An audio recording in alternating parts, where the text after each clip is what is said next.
people who will listen to it. We will put, as usual, we'll put the recording in the chatter group for the exchange. And we'll also convert it to YouTube format, so it's available there as well. And those are a few of the things we're going to try to do. Okay, Dr. Mary? Yes, ma'am. Looks like we're missing someone. Do you want to start with your question? Sure. And as always, I'm so glad to be here with everyone who is here to learn something new. And today it's about encouraging and supporting volunteer leadership. And my question is, what easy entry roles for volunteers have you identified that work in your areas and with the projects that you have? And where do you engage executive councils in identifying volunteers for leadership? And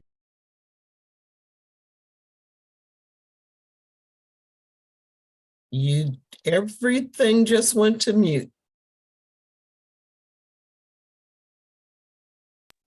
I think we have gremlins in We do, because I didn't touch a thing. But so everyone come up is muted all of a sudden. So do I need to repeat the whole thing, or did you hear some of it? We heard some of it. We heard Okay. you. Thank you. Okay. So let me start again. What easy entry roles for volunteers have you identified that work for the projects and in your area? And the second part of that is, where do you engage executive councils in identifying volunteers for leadership?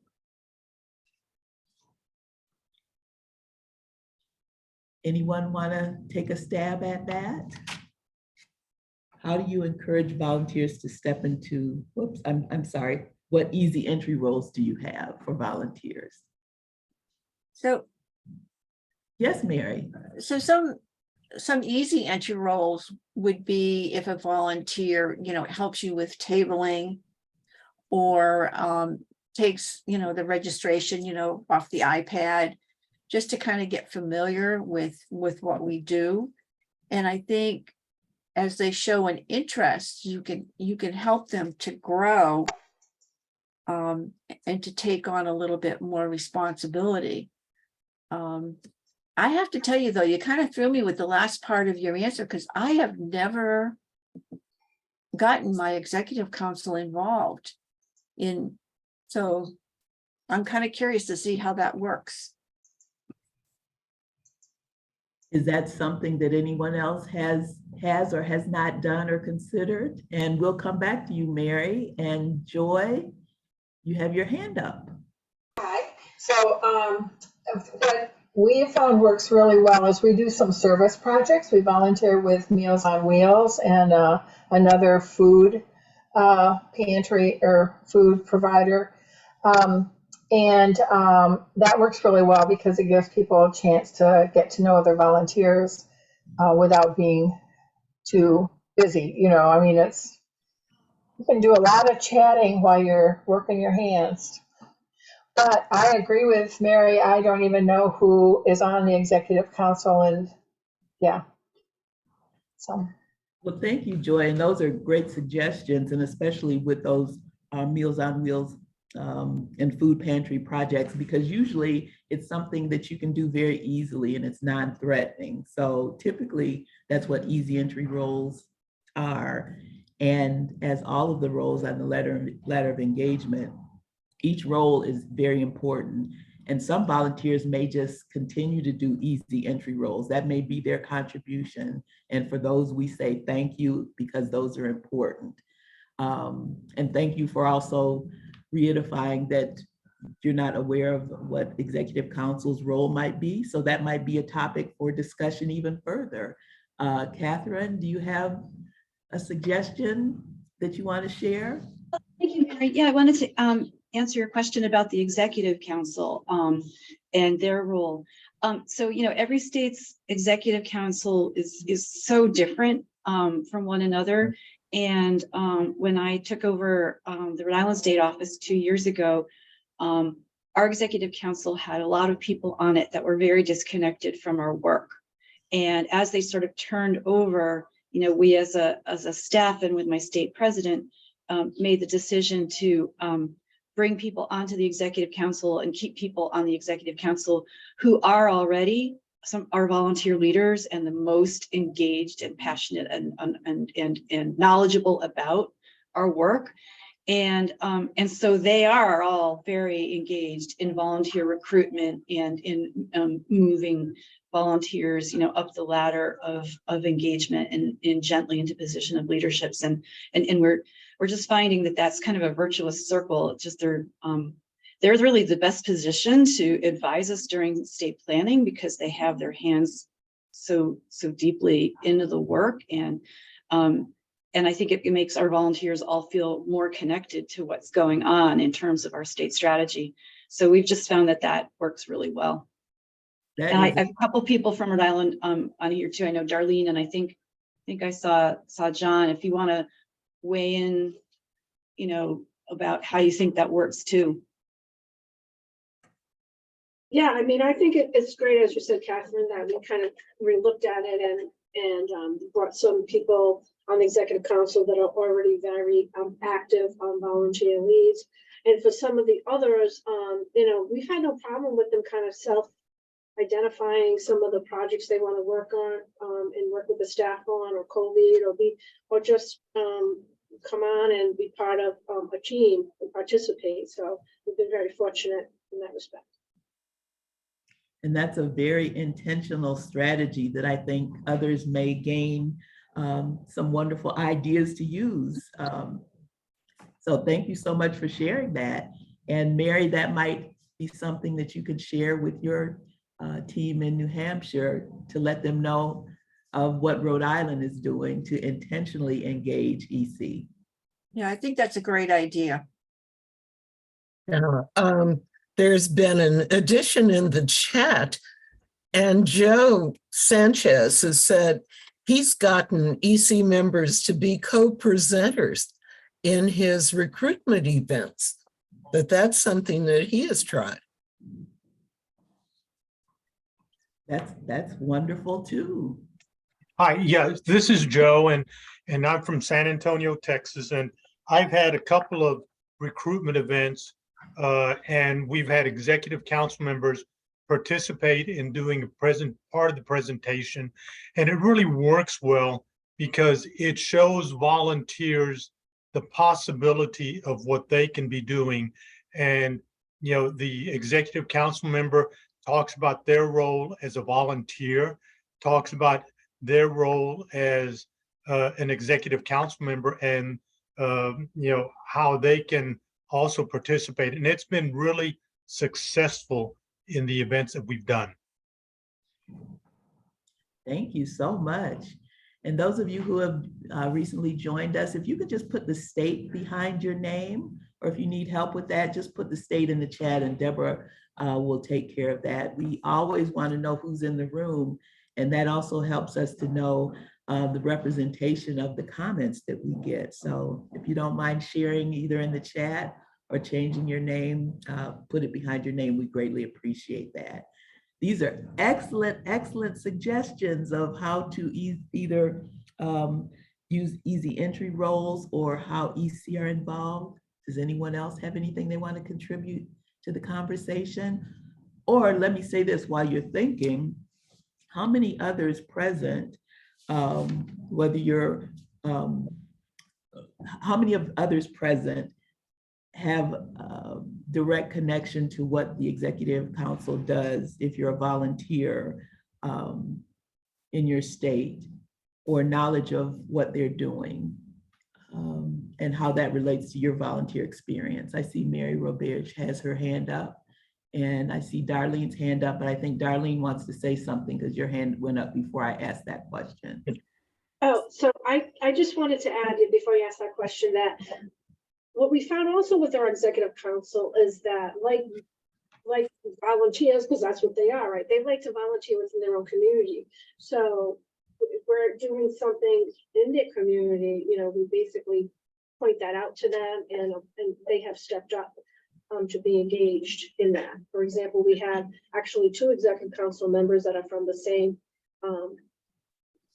city, town in Rhode Island, and we've been trying to have discussions with the leaders in the community about joining the ARPH Family Network. So they decided to take that on, and they actually have another volunteer that's not on the executive council, but from the area. And the 3 of them are the team that have been in discussions with the folks there. And actually the Bristol actually joined the Age Friendly, but now they're working with them to plan like the events and keep it on them to make sure that they're going through the process. So I think it's important that identify the executive council members, like where they live, where they're from, and see what's happening in that area, and prompt them to get involved in it. Thank you. These are great ideas, suggestions, and feedback. Anyone else want to chime in?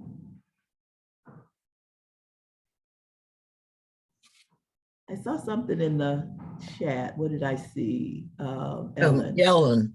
Ellen has made. They have very new they have new council and have asked members to take on community ambassador roles, really working on getting them out and speaking roles to assist us in our work. And that's a great suggestion as well. And I know that a few states that I've interacted with have very new council members or a few members on their teams. And so this seems like a good time that we're having this discussion, because it brings to our awareness whether you are on executive councils or volunteers with your state, to inquire about your executive councils, because one thing that can also happen is partnering between volunteers and the executive council volunteers, so that both of you can learn about each other's roles. So Deborah, I'm going to turn it over and let Ellen have the next question. Sure.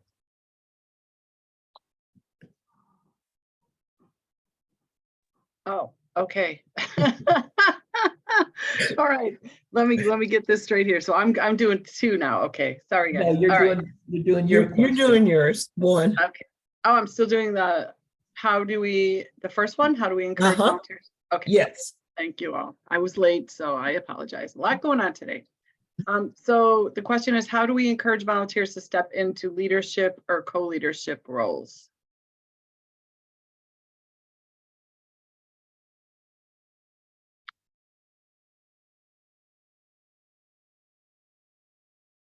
Okay.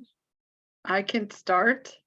I feel like lately it's like a bubble up effect. I feel like we take the lead of the volunteers and what they're stepping into and how they're doing things. And a lot of times they step up themselves and want to do more. I feel we have volunteers that they can't get enough of us, and they always raise their hand. In fact, I have to almost say, are you sure you're okay on what you're taking on?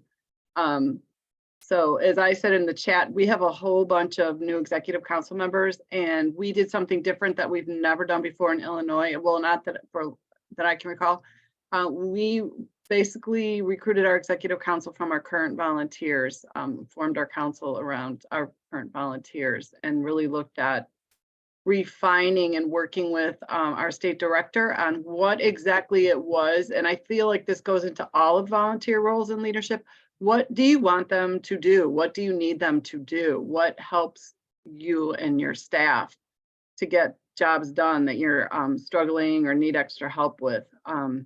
And is it more than, we have always have people that are thinking, well, I need extra hands to help me stuff bags and things like that. But I always try to raise that bar and say, what else can we have them do? We have lots of people that want to share more than that talent kind of thing. And probably some people who don't want to stuff bags. True. I mean, I always say the pandemic taught us a whole lot of stuff on how to really maximize time and effort and skills and make sure everybody's doing what they want to do and we're not wasting people's time, shall we say. Yeah. It looks like Kelly's got her hand up. Hello, everyone. Hello. One of the things that I actually witnessed, and it was a beautiful thing, our Central Ohio team was having one of their meetings, and one of the volunteers made a suggestion on an event or some sort of suggestion, and the Central Ohio volunteer team lead said, "Great idea. Can you get more information? Can you start putting it together?" So it was just like this beautiful little pass off into, hey, can you take leadership? So that was just a great learning for me. Like, somebody comes up with an idea, yeah, that's a great idea. What more information can you get for me? And take that role on. So I think sometimes it's just that really not sly or underhanded, but just kind of putting something out there that says, if you do this, why don't you try this then? And that just that small next step without really saying, we're encouraging you to go into leadership or this is a leadership path kind of thing. So hopefully not too sly, but it's something that I've seen put into practice and worked. So it was a beautiful thing. Well, I think, Kelly, what you just demonstrated is just that gentle nudge that some people may respond to positively. Some people may push back a little because it's outside of their comfort level, but if they're not offered that opportunity, we won't know. So I think that's a wonderful, gentle way to do that nudge up the ladder of engagement. And the fact that it came from a volunteer, Mhm. the volunteer leader was like, oh, it's so beautiful. She did it so well. That Right. peer-to-peer learning is some of the best, isn't it? I was told at one point, because I always want to say, well, this is outside of my comfort zone, because things can be. But I was told that, well, I need to stretch my comfort zone, and which is a little bit different approach. And when I was starting to volunteer, that's kind of what people were encouraging me to do. And after all of these years, I guess I probably stretched too far. That's what I'm thinking. So thank you. Ellen, do you have anything else? Or maybe there's some other comments about. And in the chat that Mary Roberge put. Mhm. Mary, would you like to elaborate?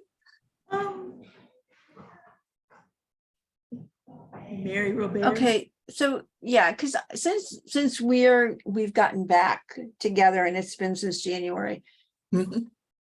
my goal is for every volunteer to feel like they have a purpose and they have something that they own. So when we were having a discussion about having, the game night, and people were tossing around ideas, and the volunteer said, hey, we should have a sub team for this. And I said, fine, would you like to lead it? And he said, okay. And I learned that because we also had a bowling event, and one volunteer kind of took a little bit charge of it, getting the venue, getting the food. And I said, okay, well, it made me easier, especially since I didn't have a co-lead at the time.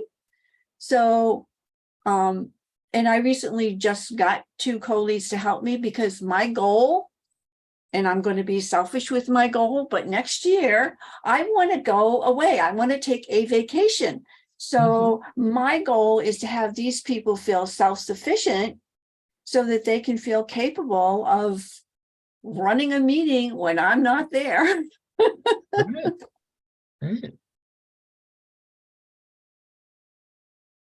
So we've all witnessed it, that Mary Roberge from New Hampshire is officially letting go so that next year she can take her a vacation. So we applaud you for putting it out in the universe, because that'll make sure that you're held accountable, because we're going to ask you, did you go on vacation?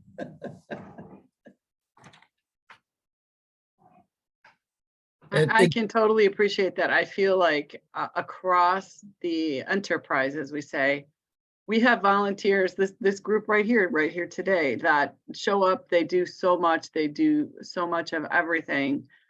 There is such a thing as burnout and people just getting sick and tired and needing a vacation. So that whole idea of that ladder and getting other people to step up and to help out, I think we should be keeping that more front of mind all the time than we do tend to do. We do tend to go the easy route and lean on people that we know are able to do it because they always say yes.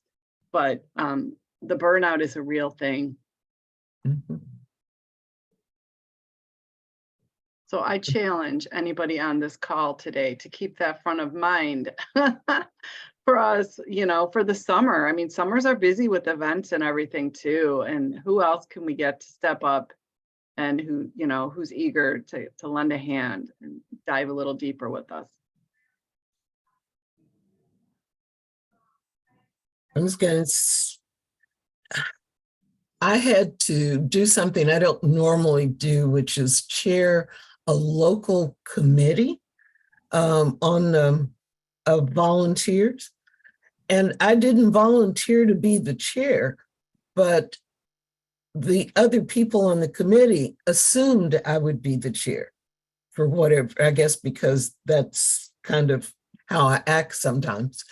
But in any case, the point I wanted to make is that there were people on this group that had not taken any type of leadership role, and I never told them that this is what they were doing.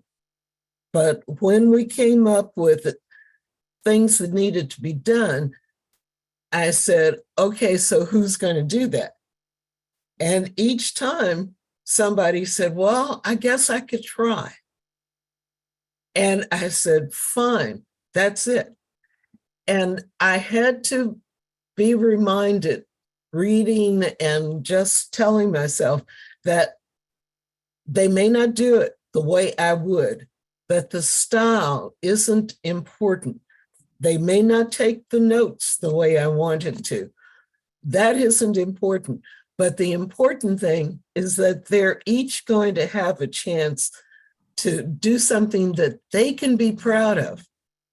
And I have just felt better every single time I've talked to them now, that when I even want to take over and go, okay, well, I can make this call. Oh no, let me do this. I didn't get this done. Let me go on and do it.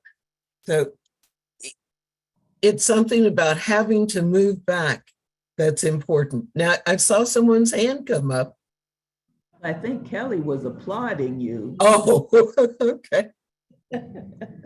Or giving you a thumbs up. Okay. And I think you made an important point, Deborah, that, sometimes just leaving a space for someone else to do it, because we all have to do it and we all have to experience it. And whether it's successful or not, we can't judge that. We don't want that. We're peers to each other, and everybody's contribution as a volunteer is important. But sometimes as volunteer leaders, and this may or may not apply in various states, but there may be a core group of volunteer leaders that are always there and you can always rely on them.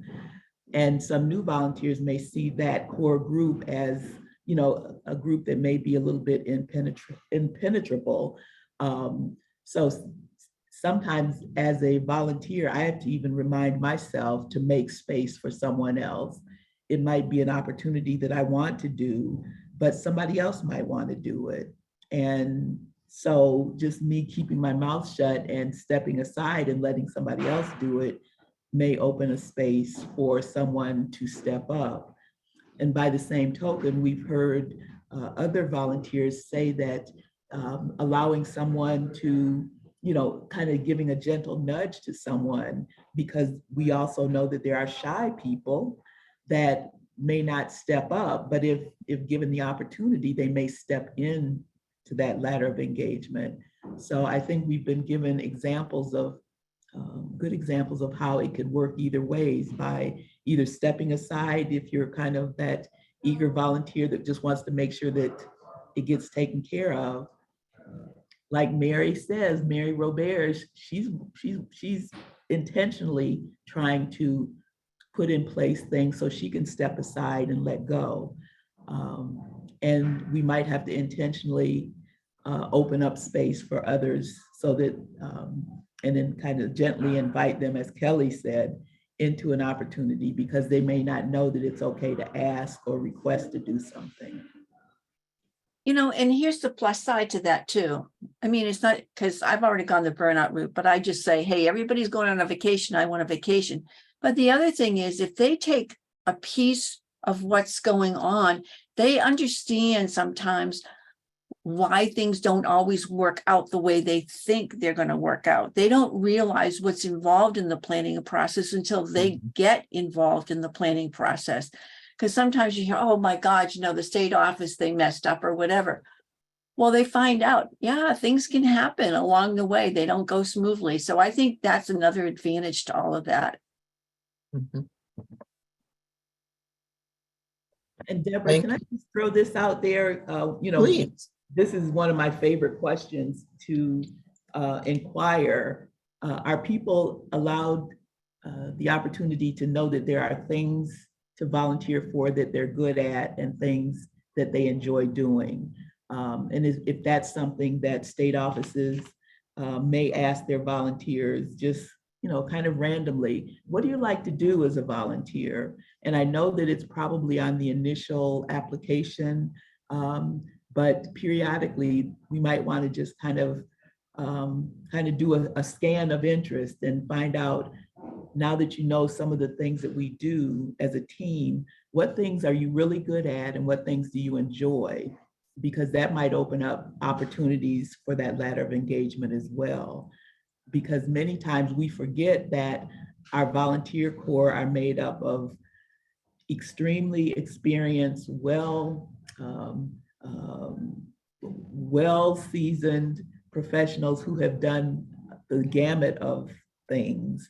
And sometimes just asking them what they like to do, it might be totally different from what they did in their profession, totally different, but it's something that would contribute to achieving whatever goals the local office may want to achieve. So just consider asking volunteers, what do you like to do?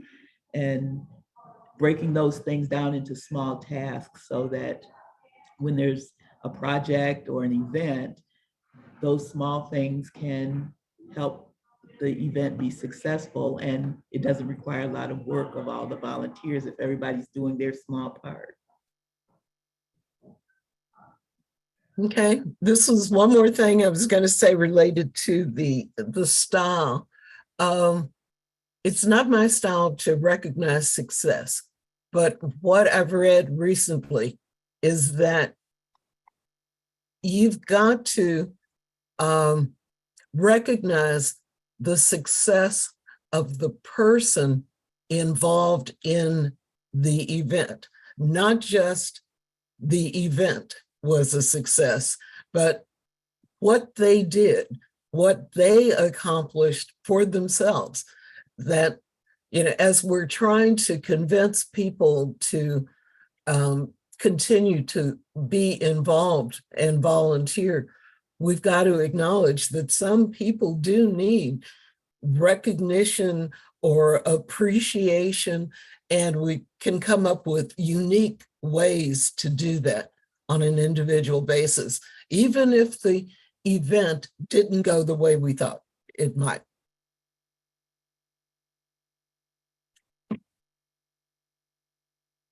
I Okay. agree. Everybody wants to be appreciated regardless of the outcome of the event, because Right. whether the event was successful, our efforts were valiant and our efforts were pure. Mhm. And the person learned something. Because if nothing else, they learned this is not what happens, what you want to do the next time. I'm starting to do that. Okay, I'm sorry, Ellen, did you have anything else, hon, you wanted to share with the group? No, I don't think so. Not at this time. Okay, thank you, thank you. I totally appreciate you doing this. Well, final question, I think, for today. It's going to be, this is one that's always a little bit tough, but it comes up all the time. And that is, if a volunteer is unsuccessful in a leadership role, how do you handle that? Do you move them out, move them up, which happens in a lot of corporations, or manage in other ways to find a more suitable role?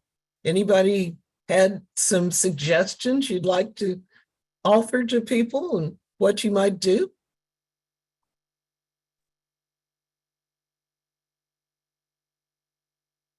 We don't have to keep every volunteer.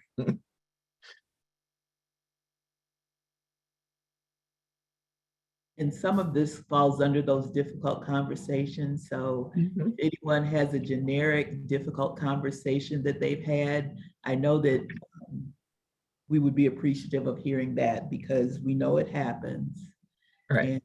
And I see Brenda, you have your hand up? Yes. What I've done is rotate people. If I find that somebody is not as successful in the position, or there's some things missing, I just rotate the people, because I just think that it gives everybody an opportunity. And I think I heard earlier, for the quiet person, the person who might not step up, to encourage them to say, I recently told a volunteer, she didn't understand why she was being asked to do something because somebody else had traditionally done it. And so I shared with her, well, I just recently saw you do a presentation and I thought you were fabulous at it. And if you're interested in making a shift to this area, and she said yes. And so that's how I've done it. I've just rotated people, and I explained to people when they're being rotated out, because it was very territorial when I first came on board. So I explained to them that I'd like for everybody to get a shot at being able to develop ideas, meet with our executive council, et cetera. And it has worked. Good. And I'm a witness to that. I don't know about the rotation out and who was or who wasn't, but I know that the system works in Michigan, because we do have some very strong and capable volunteers. And I know that Brenda has done a wonderful job in giving others an opportunity to do some of the kind of those key roles that are coveted. And you don't want to hold those roles hostage, because everybody needs an opportunity to do the fun stuff or the high profile stuff. And I've observed how you very gently and subtly kind of made that rotation happen. So thank you for sharing that. Thank you. Thank you, Brenda. And thank you, Dr. Mary.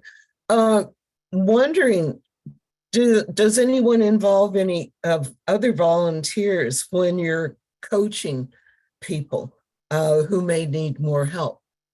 Kelly had her hand up before you asked that question. Okay, well, Kelly, let's go right on.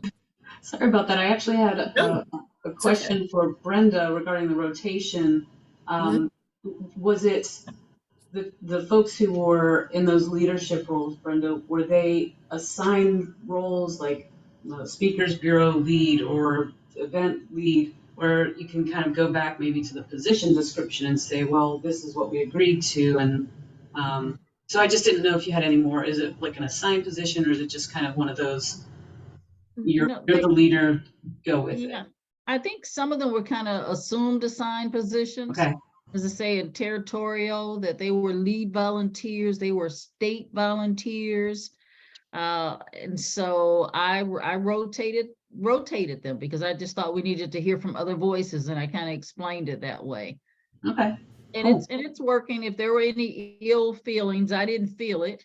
So it's kind of working. It probably was a relief to them too, because it's more work than they probably had used to been doing. And so it's kind of like you got to make a commitment to it.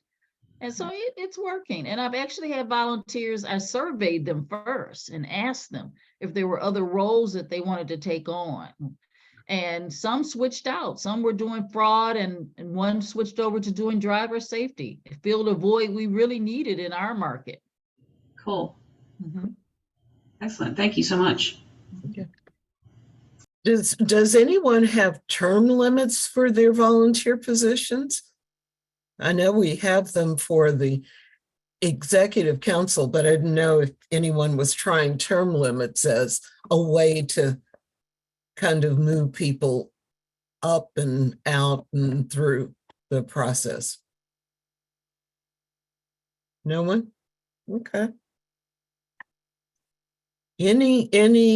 Well, I do want to share with you, there is an OVE, see if I can figure out how to do this now, because someone sent me something. OVE is hosting and invite volunteers into leadership training. You may have seen it on the OVE update. The deadline for the sessions coming up is June 14th, which is tomorrow, for registration. They're going to redo the program again in September. They're going to host it again. But Mary writing OVE, Office of Volunteer Engagement, is hosting invite volunteers into leadership. And it only requires 2 self-paced online courses. And then there is a Zoom session to talk about what's been learned. Don't know if anyone in this group has participated in any of the previous sessions. So are these, okay, so if the registration deadline is June 14th, that means that these courses are going to be this summer? Yes. Mhm. Okay. This is the summer one.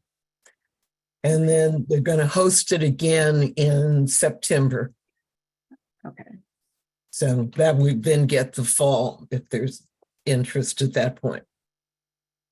Yeah, I'm just thinking it's, Mhm. to some it might be hard because they've already got vacations planned.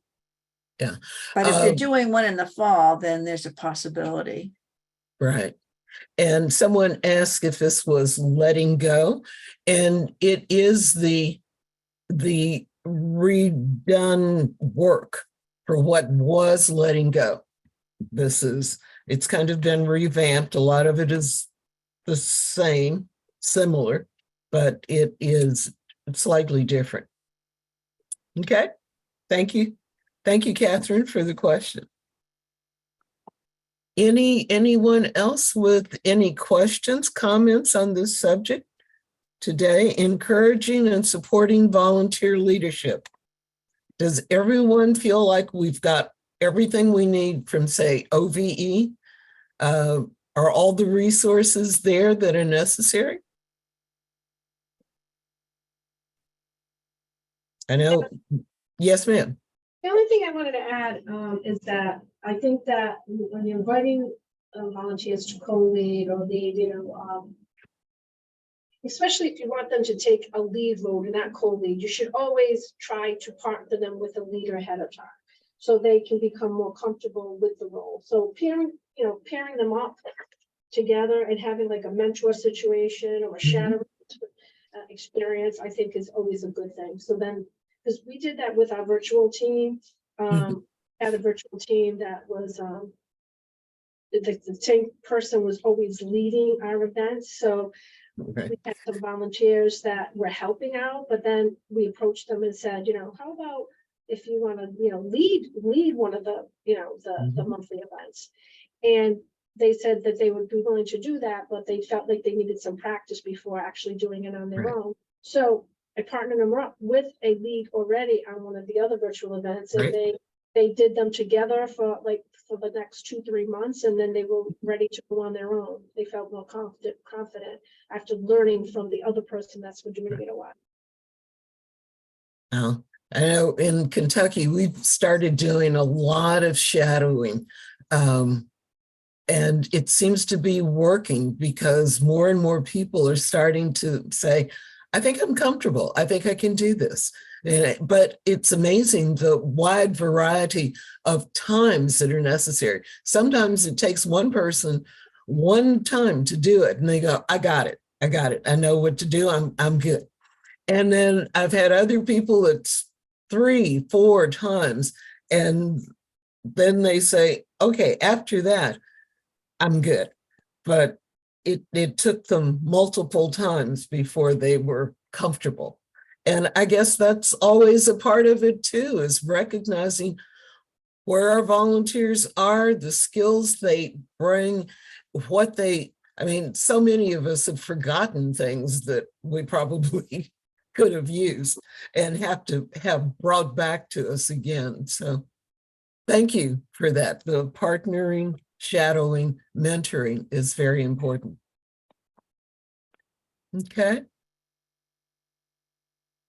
Any other news for today? I think we've had some Okay. great suggestions.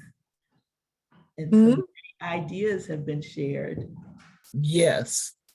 I have a page full of those things now. I have to figure out how to put them, in our chatter group. Well, our next session, and of course it's in the summer, and that's going to be July 11th. And that's encouraging community participation in volunteer-led events. Who, what, and where. I know that people are still in very different situations. And in some communities, we're getting people to come to everything. I mean, they're signing up right away. And in others, they're a little bit slower, a little more reluctant. So that's our subject for next month. And if you've got anything you'd like to share with this group and the 200 people who are on the mailing list, please send it to me. And we do have a chatter group that is on the volunteer portal, and that information is cataloged and listed, and I think you can kind of find it by the various ways we share information and talk about volunteer engagement. So there's nothing else. I want to give you your time back today. Thank you very much for joining. I hope to see you in July. Have a wonderful start to the summer. Good Bye-bye. seeing everyone. Bye-bye. Thank you so much.